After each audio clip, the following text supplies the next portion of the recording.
All right, so on my previous video, I go into what is the actual priority when it comes to optimizing hormones, your energy, fat loss, gaining muscle, how to look, feel, and perform at your best. What is the priority? And that priority is sleep, because it's the end result to ultimately have a domino effect on everything else: your nutrition, your movement and exercise, and your environmental optimization.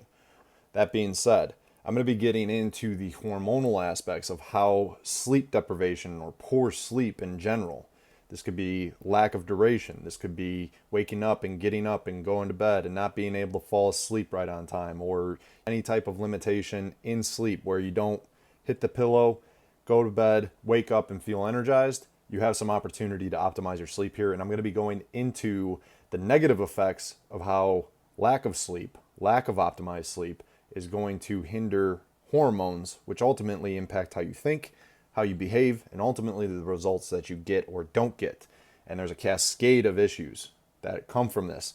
But the benefit of focusing on the negative here is that we can flip it, reverse it, and then look at the positives. If you optimize your sleep, it is going to reverse the effects of these hormones that I'm talking about that are getting impacted negatively.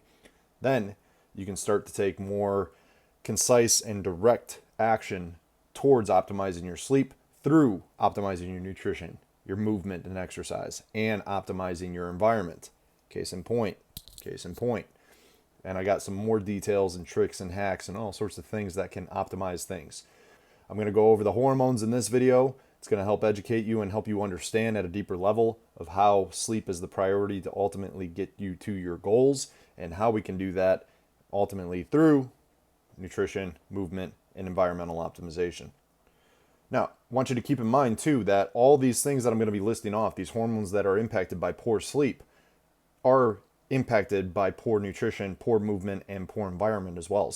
Yes, they all affect each other. It's kind of like the chicken or the egg. What came first? But I will say this: there is no egg without the chicken, right? And there is no chicken without the egg. You need good nutrition to have optimized sleep. You need optimized sleep to have good nutrition ultimately. But you start to really delineate what's the end result. What do I ultimately want? You want good sleep, because that's going to lead to everything else being optimized. And you'll see why as I go through these lists of hormones here and how they're impacted. Sleep can increase a hormone called ghrelin. Ghrelin is a hunger hormone, and the lack of sleep will lead to increased levels of this hormone that ultimately lead to overeating, which leads to weight gain. Now, I'm not a big proponent of counting calories, though if you overeat, if you don't pay attention to how much you're eating, it will cause you to sabotage your results. It will cause you to gain weight. Now, this unconscious eating is impacted by the hormone ghrelin. You start to feel a certain way and you start to get hungry more often. You're going to eat more. And when that hormone is off, it causes a cascade of other hormonal issues. And everything I list here, all these 10 things, are all impacted by one another. So ghrelin is going to impact other hormones that we have on the list here. Ghrelin is number one. Lack of sleep increases ghrelin, which increases your appetite, which increases the capability of you overeating, which leads to weight gain and lack of results. Now, if you're trying to build muscle, this will still impact you in a negative way, because we got other hormones that are going to be negatively impacting your ability to grow muscle. And whether you're trying to lose weight or build muscle, or you want to do both, doesn't matter. We want to optimize hormones as a whole. And if you train properly, which means move properly, you're going to get the results much faster by optimizing your sleep in general. Number two, decreased leptin levels. Leptin is a satiety hormone, which means that it just makes you feel satisfied and makes you feel full. Deeper though, leptin actually helps to connect your brain to your body and let your brain and your ultimate hormone gland, which is the hypothalamus and the brain itself, conducts all the inner workings of the body to ultimately create the life in the body that you do have. It is impacted by leptin, because leptin lets the brain know how much body fat you actually have on you. When you get limited sleep, or you go to bed late, or you eat too late, it impacts your body's capability of docking leptin to the brain, which then just fails to signal to the brain that you have excess body fat on you. This impacts your appetite. This impacts your ability to metabolize and break down fat. Leptin is a big hormone that gets impacted. Leptin is also an issue that happens when you go too long on intermittent fasting or keto. Those are negative side effects that I'll just kind of sidetrack right there, just to say that these are not tools that will ultimately impact your results long term. Number 3, increased cortisol levels due to lack of sleep increases the stress hormone, which can cause more weight gain, low energy, higher blood sugar levels, and increased appetite. When you're stressed out, you're not going to go for a hawk of broccoli or a steak typically. You're going to go for something sweet, salty, and savory, or sweet, salty, or savory. You're going to go for one of these things that just taste good, make you feel good, and it's a quick hit. It's an instant gratification that leads to prolonged low energy over time, and it can lead to weight gains. Cortisol elevated, which increases stress, which we don't need more excessive artificial stress in our life. We got plenty from business life and everything else in general. All right, so number 4, decreased insulin sensitivity. This means that your body will respond to insulin in a negative way. When you eat a carbohydrate or when you eat food in general, you're going to produce some amount of insulin. And if you decrease the insulin sensitivity, it means that your body won't accept the insulin into muscle, amongst other things, but mainly insulin docks to muscle to then replenish energy for the muscle to be able to carry out action and be able to move properly. When you have limited energy in your muscle, you're not going to be able to perform as much, and you can just see the whole cascade of issues that come from that. But the other aspect of insulin sensitivity is if you are lacking insulin sensitivity, which is known as insulin resistant, you're more at risk with diabetes, and you also are shuttling the insulin and sugar into fat. You increase the amount of fat cells that you have in your body as well as the size of those fat cells, which leads to more fat gain and less of what we want. All right, number 5, decreased testosterone levels. Man or woman, doesn't matter. You want optimized testosterone because that drives willpower, that drives focus, that drives energy and intensity towards whatever it is that you're pursuing. And if you are lower in testosterone, you're going to be achieving and earning less. This has actually been done in peer-reviewed studies where they've taken Wall Street traders who have been analyzed for their testosterone levels, and those who have higher levels of testosterone were earning more. So it just kind of bleeds into you're going to be more focused, more willpower, more drive, more energy, and testosterone is the hormone of leanness, man or woman. There's an optimized level for both sexes. So I'm saying in general, lower testosterone levels are going to lead to more weight gain, less energy, less willpower, less drive, less earning potential, less performance overall. So we want to increase our testosterone because all these other things around us decrease testosterone. All right, now number 6, decreased growth hormone. This is a major part of your recovery process and your body's ability to actually metabolize and get rid of body fat, utilize body fat for energy. So a lack of sleep reduces this and reduces the rate of metabolism. So you actually burn less energy overall, and then that can lead to a jacked up appetite, jacked up energy the next day, and ultimately doesn't lead to the results that you want no matter what your goal is. Number 7, reduced melatonin.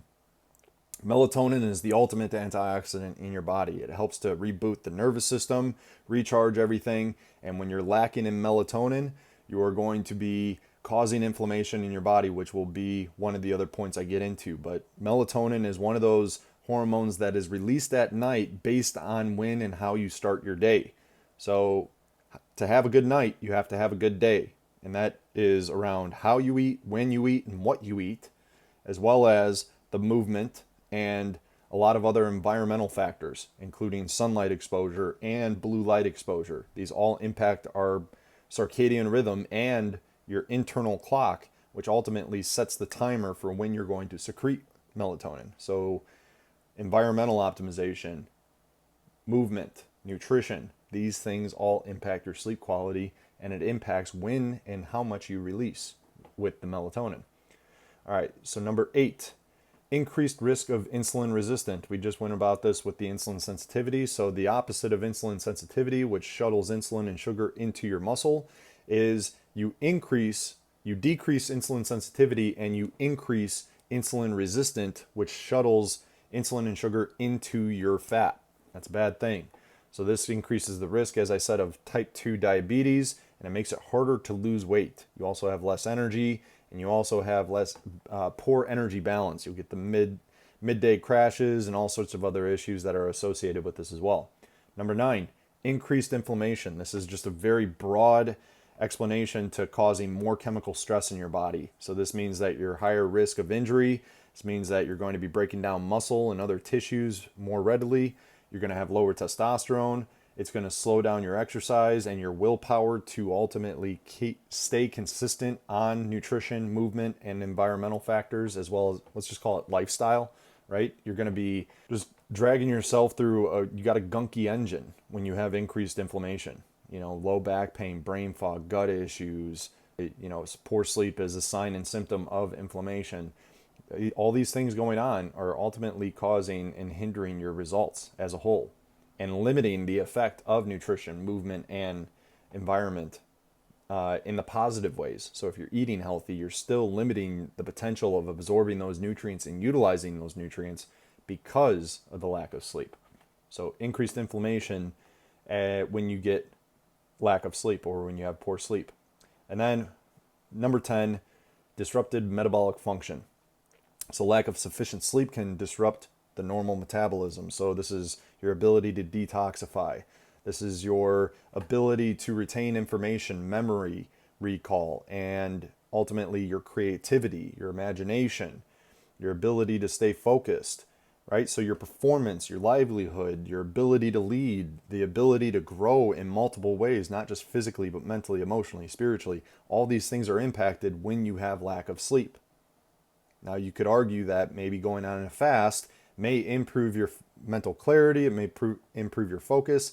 That is still a part of nutrition, and it's ultimately going to impact your sleep as well. So I just kind of bring that up as an example of how all these things are interconnected and intertwined, that sleep is the ultimate here. So you're doing all these things to improve sleep, all these nutritional, movement, and environmental things.